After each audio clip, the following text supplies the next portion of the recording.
Hey everyone, welcome back to another Ironman from Scratch video. Herblore sucks for Ironman, and farming can be pretty annoying too. Fortunately, these days there's an incredibly useful method in the game that makes both skills a lot easier. That method is farming contracts. So today we're going to work towards unlocking them, but before we can really capitalize, we need to get to 62 farming, which means a trip to another major piece of farming content, the Tithe Farm, which coincidentally just got a number of updates in a very recent game patch. Speaking of methods that make some skills easier, what's a piece of content that you think had the biggest impact on an aspect of the game? Doesn't have to be skilling specific, let me know in the comments below. Now, what makes farming contracts just that good for training Herblore and farming? Two words: seed packs. So as a reward for completing the farming contracts, you get the seed packs, which come in 3 tiers, but essentially they can contain pretty much any seed under the sun. From your big tree seeds like your dragon fruit and magic tree seeds, heck even spirit tree seeds, all the way to your Herblore seeds like your Raynars and your snapdragons, you name it. You can get it all from seed packs, so it gives you plenty of resources to train both skills. More on farming contracts later, but for now let's catch up on some more of the progress since the last video. So the beauty of RuneScape is when things get busy you can just put it on the side monitor and AFK away and still make plenty of progress. I mentioned in the previous video that barbarian fishing is going to be our go-to AFK task, and I did a lot of fishing. By Guthics was it a lot of fishing. Normally I would take you through all the levels and whatnot, but yeah, it was just so much that I'm going to give you the abridged version of what has happened over the last few days while I was doing this. And don't worry, I know I'm fishing without my angler outfit in this clip, but I realized pretty quickly that I wasn't wearing it and went and put it on. So essentially, we went from 54 to 58 agility, and similarly 54 to 57 strength, almost 58, and again remember this is just from the secondary XP from barbarian fishing. And of course we also went from 84 to 86 fishing.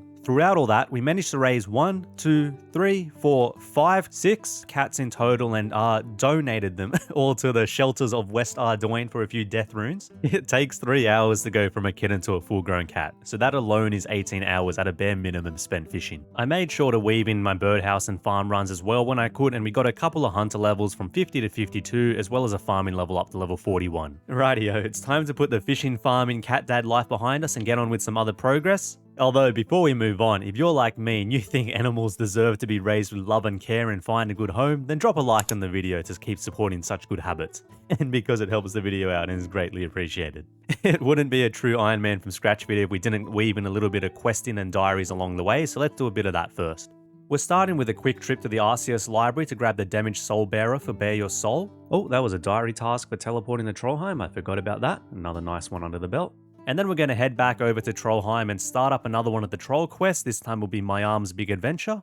Just realized that I haven't filled my buckets up with super compost yet. I was pretty sure I pre-farmed a whole bunch of super compost in the past, specifically for using in the quest, but yeah, I couldn't find it in my bank. Not sure what happened there. Maybe I turned it into ultra compost by accident and just forgot. Anyway, we've got what we need, so let's get back to it. It's the big bird time. Please have mercy on me. I'm pretty sure this bird hurts like hell, so we'll see how we go. We just want to stand in the corner here so that we can't get pushed back by... Oh my god. Well, we're out of prayer. We're down to 6 food, and he's got 82 health left. I think we'll get there. Let's see. Fingers crossed. We were down to our last food, but we got there. Thank goodness. That was terrifying. Awesome. Quest complete. That is a lot of Herblore XP, and more importantly, we have now got another disease-free herb patch to go with the Hasidius one. That means we can grow some more of our rare seeds without having to worry about them dying. Okay, next on the to-do list is going to be the Watchtower quest. Oh, I just spotted an earth implant over there. I mentioned in the previous episode, if we can find some to hunt while we're wandering around the world, that's good because we need an earth talisman to make combination runes for a diary task. And oh, hey, there we go, first try. It's not super rare or anything, it's like 1 in 10 I think I checked, but it's just nice to have it out of the way so we don't have to worry about getting one later on. Going and grab ourselves a cave nightshade from the scabbard caves for the diary task. And that's Watchtower complete. That quest takes a lot longer than what I remember it doing in the past. Another teleport unlocked as well, which is quite handy. Last couple bits and pieces in your nil, we're just buying a couple of hunting supplies, a butterfly net, 5 butterfly jars, a noose wand, a tease and snick, and a rabbit snare. And then we're going to start up hand in the sand just until we have to go to the Brimhaven step. So I completely missed recording level 40 Herblore there, but I'm just going through and cleaning up some of these Harrowlanders. We're going to make a few energy potions for the task coming up. 41 Herblore. Rightio, we got ourselves 30 odd energy potions, that should be plenty. Let's go do some Tithe Farm. So the Tithe Farm is, let's just say, it's not some people's favorite activity in the game. I mean, I personally don't mind it, but yeah, it's not the favorite of a lot of people. It's definitely not something we want to do as like a regular training method for farming, even on an Ironman. It's just so much more efficient to do farming in the background as a daily task with our normal plant runs and whatnot. In saying that, farming contracts are a huge part of Ironman progression for both farming and Herblore, and they get really good at level 62 when we can unlock medium contracts boosting with a garden pie. And on top of that, there are a couple of really handy unlocks from the Tithe Farm. So it makes sense to do the Tithe Farm now, get it out of the way, but benefiting from the quick farming levels to get to 62 farming, while at the same time getting some of those useful unlocks. Speaking of said unlocks, of course there's the Farmer's Outfit, which is your usual 2.5% skilling boost to the particular skill, in this case farming. And then of course there's the huge quality of life in auto weed, which means your patches will stay raked every time, so you don't have to keep doing it on every farming trip and you can just do it once. And of course the herb sack, which is extra useful for an Ironman because we want to click onto every single herb that we see on the ground, so this is going to be really handy for Slayer later on. The seed boxes are nice to have just for a little bit of extra storage space and to carry some seeds around with you. It's not really necessary, but we'll probably go for the points to get it anyway, plus it's a collection log, so we're going to want it regardless at some point in time. As part of the most recent update, herb boxes, similar to Nightmare Zone, have been added to the store, and they're a nice little boost if you want some extra herbs, but I don't think it's really generally worth getting. They've also doubled the number of Beloga's blessings you can get from the store from 10 to 20, which is incredibly useful to help getting more grapes of Zemarak to make wine of Zemarak in the future, but that's not something we're too worried about right now. I just mentioned the recent update to Tithe Farm. A couple of the really nice little features I've added is you can take more than 100 seeds in once, so you can do multiple trips in one time without having to leave the instance. And speaking of the instance, it's now solo only, so you don't have to worry about some bugger coming in to just ruin up your run and just mess with what you're trying to do. Whoops, I accidentally clicked on the deposit sack while I was running up to this farming patch. So that's 43 farming, our first level at Tithe Farm out of the way. So you've probably gotten a pretty good idea of how I do my Tithe Farm based on the background footage. I just plant the total of 20 plants, clicking on each patch one at a time. I don't even click on the ground or click on the watering can onto the plant, which can technically increase your speed by a tick or two for every plant. But even without that, you can finish the cycle without any plants dying, and I just find it a lot more chill and sustainable this way. If you are interested though in speeding it up by being tick perfect, the wiki has a bit of a summary on a couple of different methods, and there's also plenty of guides on YouTube you can follow. Anyway, we've got a fair bit of Tithe Farm to get through, so let's get cracking. 44 farming, and that's Irrit leaves unlocked, excellent. 45 farming, 46, 47, 48, 49, and 50. Another nice little milestone hit. I think to celebrate, let's go buy our first reward from the store. Let's get ourselves auto weed.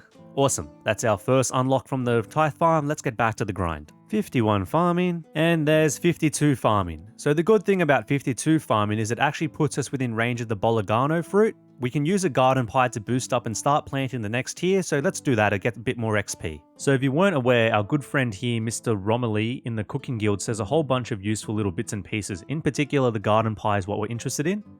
Now, unfortunately, there's only 2 per world, so we're going to have to hop around quite a bit to collect them up. But as I said, these give us a +3 to farming, so it's going to help us with our Tithe Farm. And another thing to note, there isn't really such thing as too many garden pies. We can always use these later on to plant seeds that our farming level is not high enough, especially useful for farming contracts. So we're going to use them for more than just Tithe Farm. It doesn't matter if we buy a few extra. Okay, we're going to grab ourselves a bowl. Oh, okay, so we need to eat the garden pie first, it turns out. Now we can take the Bologano seeds. And now, so long as our level is boosted to level 54 at least, we can just plant these as normal.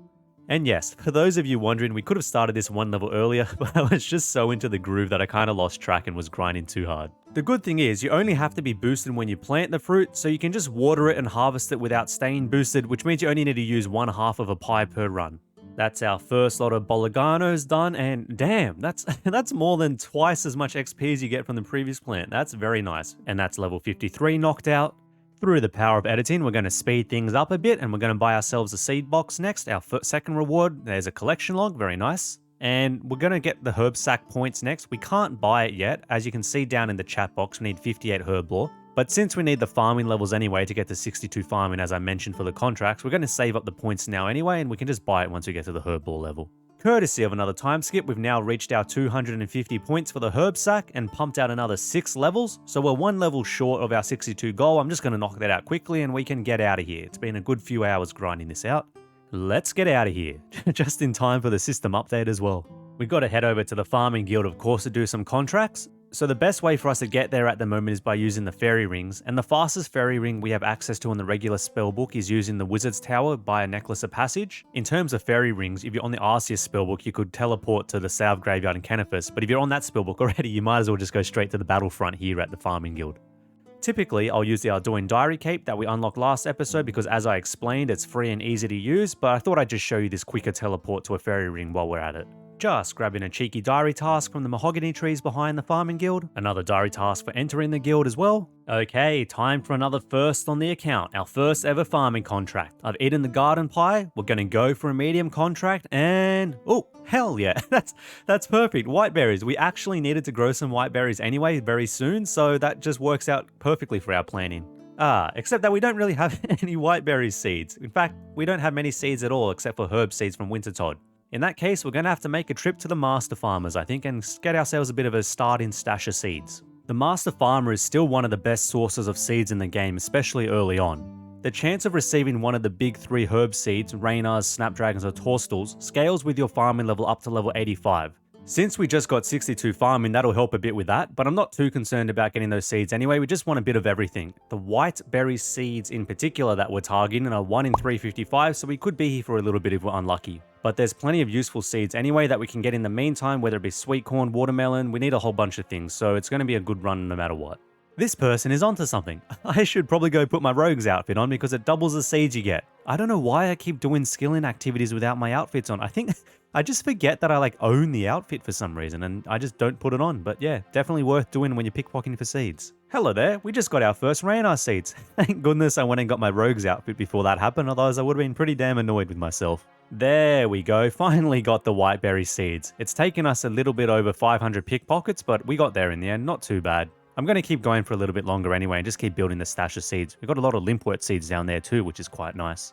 I think I'm going to stop pickpocketing there. I've been at it for quite a while now, over 1100 pickpockets. I feel like I've been a little bit unlucky, only one lot of Raynars, whiteberries and whatnot, but it is what it is. We've still got a decent amount of starting seeds, so let's go plant these whiteberries. Actually, before we go and plant them, I'm a little bit paranoid about them dying since we've only got the 2 seeds, but it turns out the payment is really easy. It's just 8 mushrooms. We can grab mushrooms pretty quickly from Fossil Island just by chopping Sullyceps, so I'm going to do that for a little bit and just grab ourselves some protection for the whiteberry bushes. Oh boy, we just got enough for 2 lots of protection by the skin of our teeth. We're almost dead. The Sullyceps are actually a pretty scary place. I'll go into them in a little bit more detail when we come back in the future, but I just wanted to quickly grab the mushrooms for now. Okay, we have our first farming contract in the ground and growing. I can't wait to reap the rewards of that seed pack. There's one other thing I want to quickly explain to you regarding farming contracts. There's a method we can do called pre-planting. The wiki has a bit of an outline of it, and there's also a really useful guide that I'll link in the description below, which has some general farming advice, especially for Ironman. Basically, the gist of it is we're going to plant as many things in the farming guild as we can that could be a farming contract, but we're not going to harvest them or get the XP from when they're fully grown until we actually get a farming contract requires them, and then we can potentially knock out multiple contracts really quickly. An example of this, which I'm going to plant right now, is doing something like planting a maple tree preemptively, because it takes several hours to grow a tree, but we could have it ready to go as soon as we get the farming contract and turn it in straight away. For contracts that are faster, like a lot of the herbs and some of the flowers and that, and bushes, it's not necessary to have them all pre-planted. You just pick one, plant it, and if it comes up, you're good, and if not, you can just plant the next one that you need when you're ready. Since we don't have a heap of seeds available, I'm not going to pre-plant all the patches for now. I'm just going to stick to maple trees, I think, and we'll plant everything else as we go, depending on what contract we get. Anyway, I think that about does us for today. Thanks again for all the support recently, especially in the last couple of videos. It's been absolutely crazy. I really appreciate it. As always, if you enjoyed, please drop a like on the video. It really helps me out, and subscribe if you want to follow along for the journey. Previous episode is on screen, and until next time, have a good one. See ya!